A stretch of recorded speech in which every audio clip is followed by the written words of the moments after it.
gonna take down the deer fence that got half flooded out. I've got some of my best helpers today. Got my buddy. Wait a second. What do you do? There she is. So we got to go get our trailer and our fancy tools to roll it up.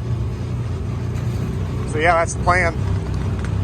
We are doing things today. Stay tuned for more. Living a dream. Is it too deep? Is it too deep? It's gonna get in the floorboard. Oh my God, it's getting the floorboard. Watch out. No, it's not everywhere.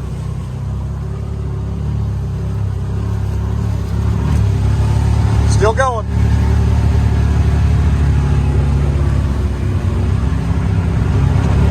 Whoa, watch out. Hole. All right, we went and picked up our special rolling,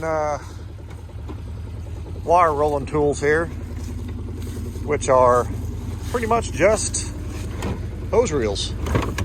They work good, so we're going to set these out at each field. Let's see, unroller. Nope, that's not the right one. I got them labeled from the year before. It's easier to roll them up because we have T-posts every so many feet, and I have loops in the wire. And I'll show you right here. So when we unroll them, at the start of the year, this loop right here that I've already got in the wire, we'll hook onto that if everything else is the same as what it was last year. The only thing is, the worry that I have is this has been stretched a little bit because of the flood. As you can see, it's got full of leaves and trash on it. So I'm going around, we are, my helpers, setting these out at each field, and they're going to start the last field and work our way back, filling it full of water, or full of wire. Rose branch. Looking for the right label. This is it. All right. So this one goes for this field. Now we're going to go to the next field and set it out.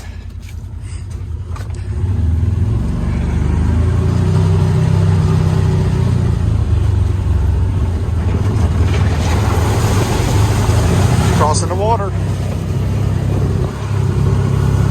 Obviously, that's Hall Creek. It's the creek name.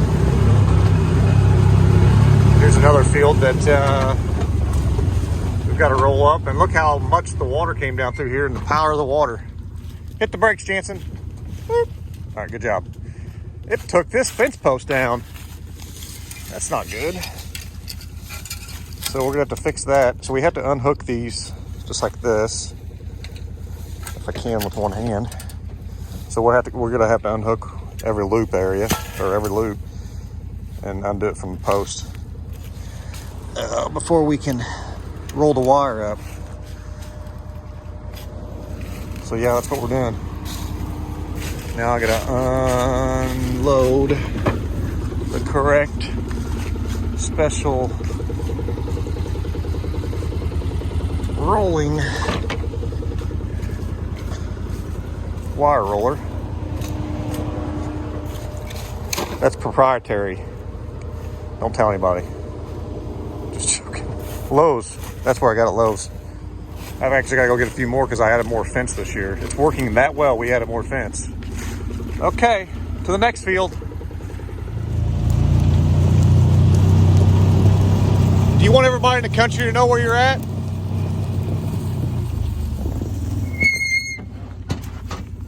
Buy a Can-Am. All the brakes squeak.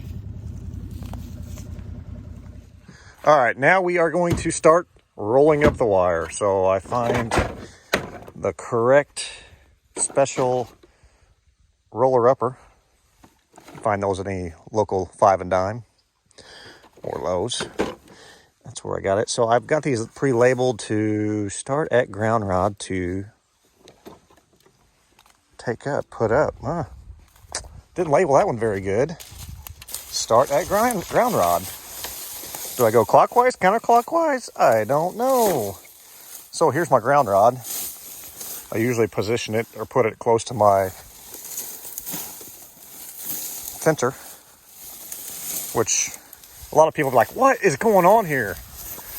Why would you think, or anybody think, that this little strand of wire would stop a deer? Look, it's not even knee high. Well, it's right at knee high. Most people would think that this is not a good option. Deer can jump right over this. I think they can jump like 8 feet high. So why would you think that this right here would stop a deer from eating soybeans or crops? I had the same question, but guess what? It does. So what happens is you have to take these down every year. You can't leave them up, or the deer get used to them. They get used to coming into this field, crossing the road, nearly dying from a vehicle crashing into them, and walking across here, and they jump it because they're used to it. Well, if you take it down every year, and when the beans are that tall, after you get done planting them, or actually before they even come out of the ground, this fence needs to be put up. And a very good electric fencer, which that one is a 12-volt Parmac brand solar fencer. This thing will shock the dickens out of you if you touch it. So the deer come walking up here a whole almost year, not quite a year. 9 months have gone by, 10 months, whatever it's been, since they can remember seeing this wire out here. And maybe some of them never saw it. They come walking up, they get their little nose down here, and they, what is this? What is this? Boop, touch it. And that shocks them like nobody's business. And they go running back across the road, hopefully not getting hit by a vehicle, which more than likely they probably will, because deer tend to like to get run over, or some of them, the ones that seem like they get in the road all the time. Anyways, side note, I actually hit a deer right up there on that hill. The only deer I've ever hit in my life on a brand new truck. It's only $1,800 in damage to my truck, bumper, and plastic parts and pieces. About a year ago.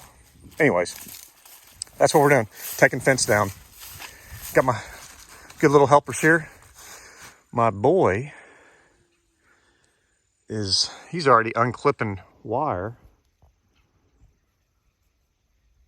right there along that edge of the field. I got my daughter here. She's going to help drive the Can-Am so I can roll this up. We'll take turns doing different things. Right now he's unclipping the wire from here, from all these clips, so we can pull this wire easy with that unroller or roller. So yeah, that's what we're doing. So what he's doing is he's taking these loose. This thing's gonna go flying, so I need to undo this, because the tension on it, it's gonna go flying that way. See, I'll show you. There's a knot here holding it. I did that for a reason, so I can clip it easy with the handle. Here we go. Ready? Gone. Didn't go far. It's right there. All right, so we will pick these up too. Probably should have already done that. But anyways, back to my story. The beans, before the beans come out of the ground, you want to protect them, or right after they come out of the ground. So when they get that tall, well, for reference, I don't know, 6-8 inches tall, they can take a little bit more deer browsing. But once they're that little, or that little, 2 or 3 leaves, and a deer comes walking through here, and they smell, they get their nose down, they're like, ooh, this looks very tasty, and they go, they chew up the soybean, it's dead, gone, not coming back. And I have a huge problem with production on soybeans because of deer. They will come through here and they chew up. See, if you look at these plants, the deer did get in here. I'm not saying they're not, but for a while it'll protect them. So they definitely got into this field here, which I do overplant a little bit to compensate, but there should actually be another plant right here between these two. They're about every 3 inches. That's about 8 inches. And that one's definitely wide. So I'm losing a yield here. There should be another plant somewhere in here. So definitely something came in through here and ate it. But if I wouldn't have had a fence up here, they would have eaten the whole field. Not the whole field, but majority of it, especially along the edges. And it would have been worth combining.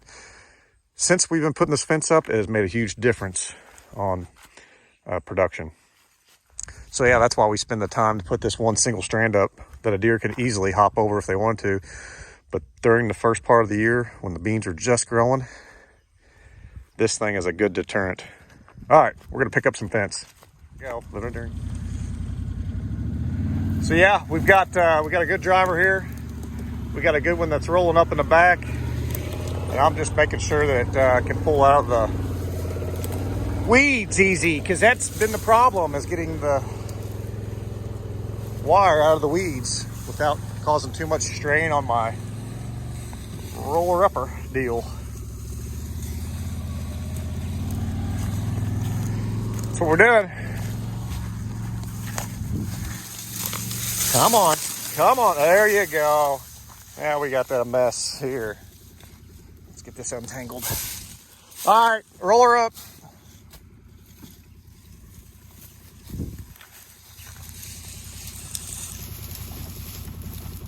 It's working slowly. Slowly, maybe not. Here, let me pick this up. It is a whole lot easier when we don't have it stuck in weeds. That's Johnson grass. Thanks, Mr. Johnson, for all the weeds you've brought us over the years. Makes good hay at the right time. You don't want to get too far along and make hay. It can apparently poison them, the cows.